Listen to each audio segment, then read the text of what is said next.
Bon, mon micro est dégueulasse maintenant, c'est super ça Clara comme idée. Il y a un an, je vous ai appris, et je me suis appris à moi-même, que le bruitage de la pluie pouvait être fait à partir de bacon grillé. Voire cramé. Il crame, ça crame là, ça crame. Comment on coupe? À l'aide! Et depuis j'ai littéralement fracturé votre cycle du sommeil. J'en suis désolée. Je dis ça parce qu'encore maintenant, je reçois des DM par rapport à ça. Et je vous assure vraiment, si j'avais pensé ne serait-ce qu'un instant que j'allais niquer toutes vos playlists, dormir sous la pluie, dans les bois, anti-insomnie, ne plus jamais se réveiller, j'aurais rien dit. Mais je vous avoue que ce qui me hante le plus depuis, c'est pas ça. Ce qui me tient debout la nuit, c'est que si le son du bacon grillé est utilisé pour faire celui de la pluie, quel son on utilise pour faire celui du bacon grillé? Ça c'est une super question pour faire une insomnie. Et c'est comme ça que je suis tombée dans l'univers du bruitage. Merde, j'ai pas clapé. Clap, bonjour. De base, les bruitages, c'est pas un truc si récent que ça dans l'histoire du cinéma. En fait, dans les 30 premières années, pendant les films muets, il y avait ce qu'on appelait des bonimenteurs. Concrètement, c'était des gars en live qui commentaient des projections de films muets. Ils rajoutaient des dialogues, ils faisaient les voix des persos en commentant et en faisant des trucs un peu drôles dessus. Littéralement un streamer qui fait du react à mes yeux. Et du coup, ils faisaient aussi des bruitages. C'était vraiment méga courant sur des projections de films muets. Et aussi pratique parce qu'à l'époque, la majorité des gens ne savent pas lire. Donc comprendre un film sans son, en 100% lecture, compliqué de passer un bon moment. Et les vendeurs de films sont hyper au courant de ça, à tel point qu'ils leur envoient des consignes avec des conseils pour bien react, et qu'ils puissent préparer des accessoires en amont de la projection, notamment pour les bruitages. Photo non contractuelle, mais je vous montre un peu comment ça se présente. Vous avez le film projeté, Michel qui fait Zinzolino, le clown trop rigolo sur le côté, souvent des musiciens qui l'accompagnent et qui fait la BO dans la fosse ou derrière l'écran, et parfois un autre gars avec eux qu'on appelle un bruisseur, qui secoue des branches pour faire croire qu'il y a du vent, ou de la tôle de fer pour faire genre qu'il y a un orage. Ces routes, si vous êtes au dernier rang, franchement, je pense que vous entendez rien du tout, mais ma foi, ça a le mérite d'exister. Il y a même un instrument de musique qui va être développé pour l'occasion, tellement c'est huge, surtout pour les salles, l'orgue Wurlitzer, ou l'orgue de cinéma, tout simplement, qui en plus d'être un orchestre à lui tout seul, genre vraiment vous pouvez jouer de n'importe quel instrument avec, que ça soit des vents, des cordes, des cuivres, extrait maintenant.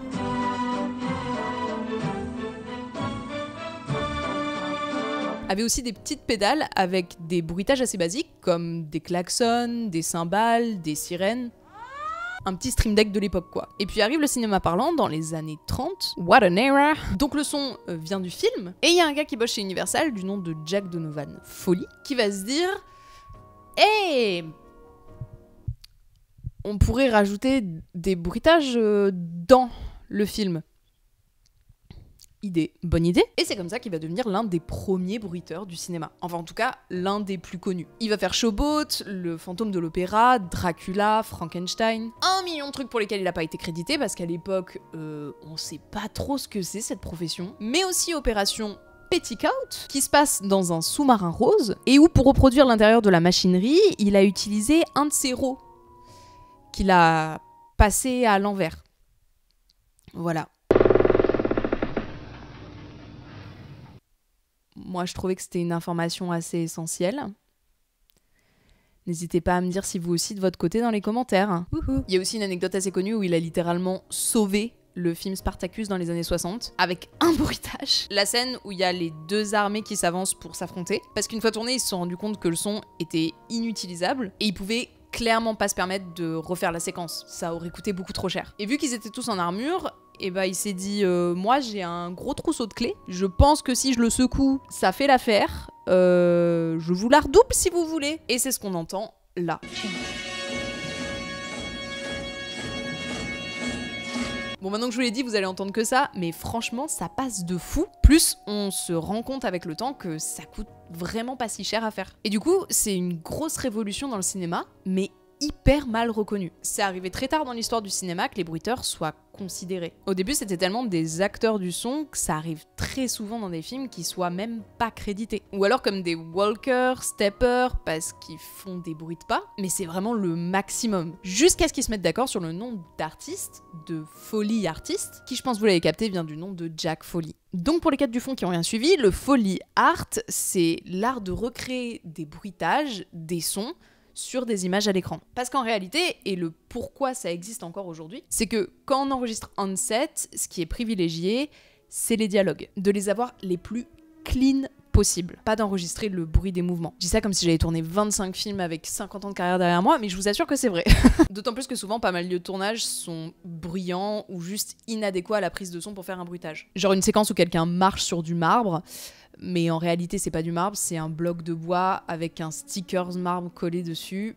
Bon, ça va pas sonner très correct, on va pas se mentir. Et même je viens de penser là, mais il y a des props qui sont volontairement silencieux. Genre des glaçons qui sont en fait en silicone pour pas faire de bruit quand un perso boit, ou même des paquets de chips ou juste du plastique fait en vinyle, pour qu'ils puissent être bien mieux rebruités derrière. Donc la question que vous vous posez probablement, c'est comment on trouve ces bruitages? Comment on les fait concrètement? L'une des premières règles en bruitage, c'est que le vrai son de l'objet qu'on cherche à bruiter est rarement le son qui lui correspond. Comme la pluie et le bacon, mais ne réouvrons pas cette plaie à peine qu'autorisée. Et ce qu'il faut comprendre, c'est qu'un bruitage, c'est minimum de sons qui se rencontrent. Donc par exemple, pour faire semblant de casser une tête avec une batte de baseball, personnellement je fais ça tous les lundis, on peut taper une dinde crue avec une batte. Un banc d'oiseaux, ça se dit pas Clara. Une nuée d'oiseaux, des gants de jardinage qu'on secoue très vite. Un chien, mon ex, un chien, des faisons collés sur des gants.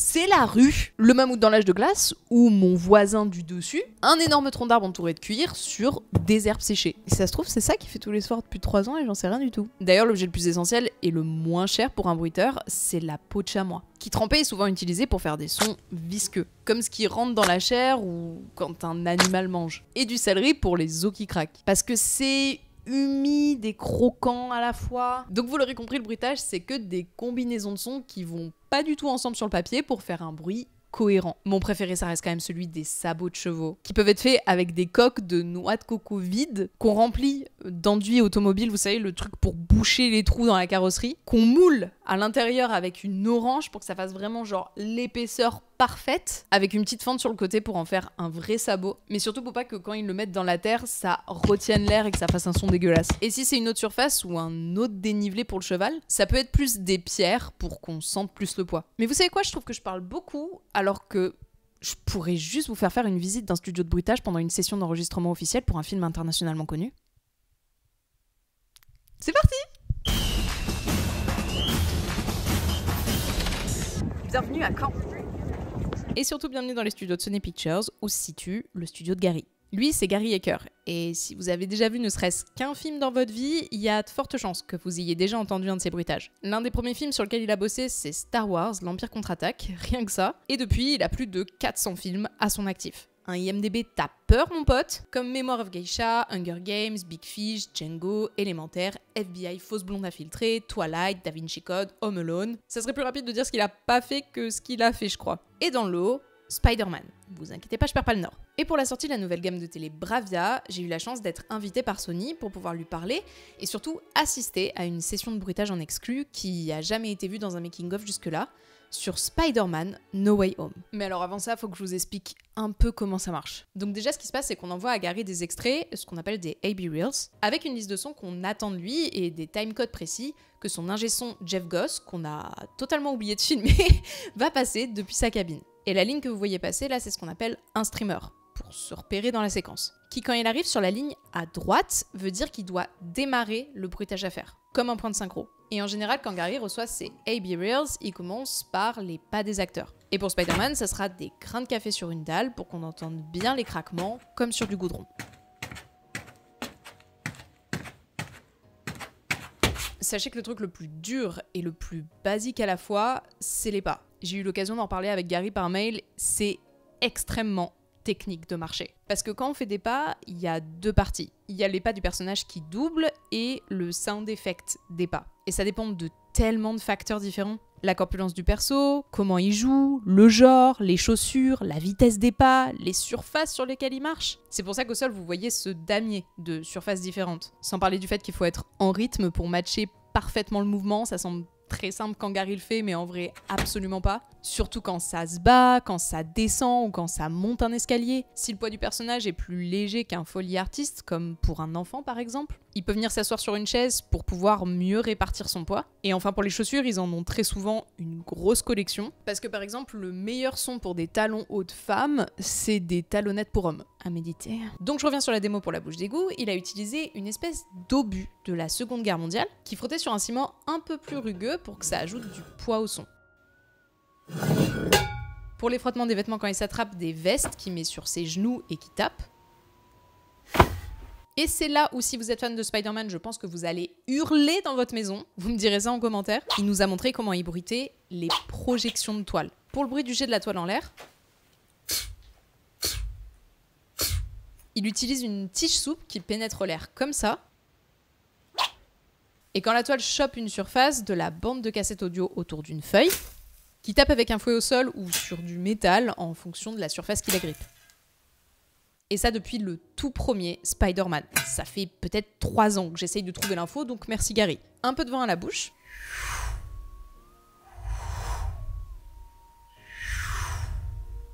Et voilà le résultat.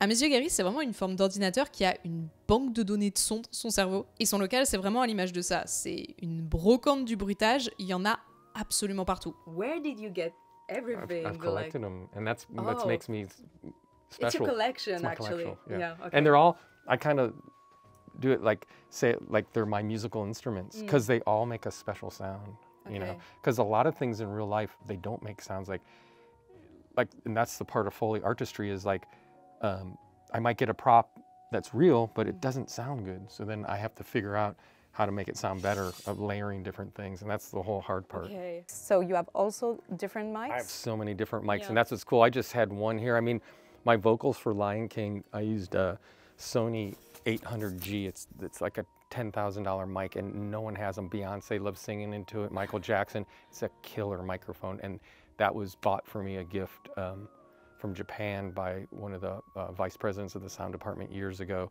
So I use that for my vocals when I do the creature voices and stuff.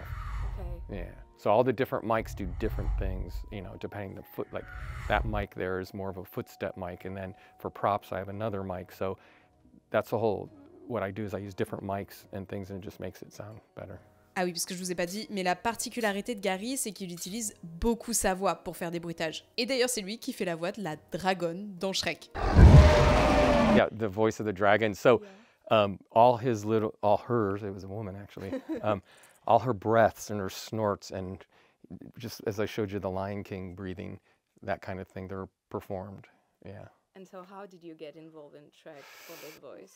No, I got hired. They heard about me that I do these vocals, so that's what they wanted me to do. And the same with Lion King, you know, I just finished that, doing all the lion breathing and purrs. The big roars are cut from real lions, but as you saw, all the breathing and efforts and all the character, there's nothing there, and so it seems it all together and gives the lions like personality and a presence. But the tricky part is that you witnessed is, you know, what I found out all these years, how to take sound and with my mixer Jeff and manipulate it to make it sound real, and have the dimension that it does, and that's the hard part. That's the secret, and so. Je me sens encore comme la plus privilégiée de la Terre d'avoir pu le rencontrer. Encore merci à Sony de m'avoir permis d'avoir réalisé un rêve de gosse. Je m'en remettrai probablement jamais tellement c'était bien. Je vous l'ai pas dit en plus de ça, mais on a pu visiter le musée de Sony avec tous les props et les costumes des films. Pour voir ça notamment. Oui, j'ai pensé à casser la vitre et à m'enfuir avec, je vais pas vous mentir. Cette femme est en hyperventilation, que quelqu'un lui vienne en aide. Je tremble, j'ai l'impression de juste être collée dans la galerie. Et quand on a fini le tour des studios, on nous a aussi présenté toutes les nouveautés Sony sur les télé Bravia. Et mamma mia, mais quelle dinguerie. Comment revenir en arrière quand on a goûté à un luxe pareil en fait? Ce qui se passe, c'est que beaucoup de films sont shootés avec des caméras Sony. Et vus au montage et à l'étalonnage avec des moniteurs Sony. Comme le HX3110 que je rêve d'avoir toutes les nuits depuis qu'on s'est rencontrés. Bref, c'est vraiment des références en la matière dans l'industrie. Et là, ce qui se passe, c'est qu'en regardant un film sur une Bravia 9, vous voyez le film exactement comme il a été étalonné. Exactement la même qualité d'image que sur le moniteur d'origine. Exemple que je trouve assez flagrant ici, à gauche, une télé lambda, À droite, la Bravia 9 et au milieu, le moniteur d'Étalo. Je pense que j'ai rien besoin d'ajouter sur la qualité, les images parlent d'elles-mêmes. Vraiment, avant ça, je me rendais pas compte d'à quel point l'écran de télé, en fonction du calibrage, pouvait autant changer ce qu'on regarde en fait. Ils ont un système de synchronisation des paramètres de qualité, donc qui est envoyé à un cloud, et qui peut être actualisé que ça soit avec Netflix, Prime, pour avoir la meilleure qualité possible avec les plateformes de streaming. Y compris la leur évidemment, Sony Pictures Core, que vous avez gratuitement à dispo pendant 24 mois quand vous prenez une Bravia. Ils ont un très grand catalogue et même des films en IMAX dessus. Et le son...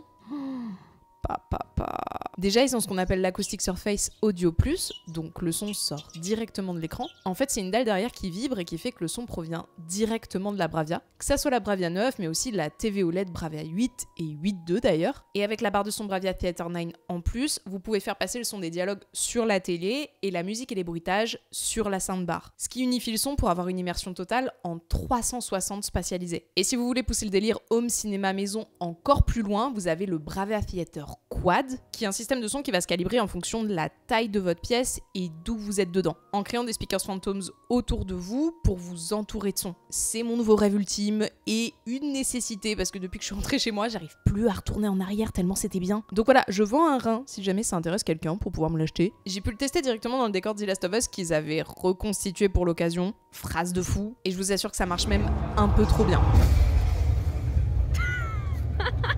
Merci encore à Sony de m'avoir invité et de m'avoir donné la chance de vivre ça. Si ça vous intéresse, bien sûr, je vous mets tous les liens de toutes les refs dans la description. Ah oui, sachez que j'étais tellement surexcitée de ce qui se passait que j'ai totalement oublié de poser la question à Gary pour le bruit du bacon. Mais pour l'appli, déjà, vous allez pouvoir retrouver le sommeil parce qu'il m'a dit que c'était pas automatique. But the rain, we can also, you know, we have ways of, I can do water like rain on an umbrella or rain into a puddle. And then when you combine that with the real rain, it gives it more detail. Et s'il avait eu à faire le bruit du bacon, il m'a expliqué que certains de ses collègues utilisent des pop rocks. C'est des bonbons qui crépitent un peu comme des bonbons acides chez nous, en mettant de l'eau dessus. Ou bien de passer un bout de peau de chamois mouillé sur un fer à repasser, même si c'est super dangereux. Je ne souhaite pas mourir, donc je vous laisse avec la démo des bonbons, en fermant les yeux, comme ça vous me dites si ça correspond.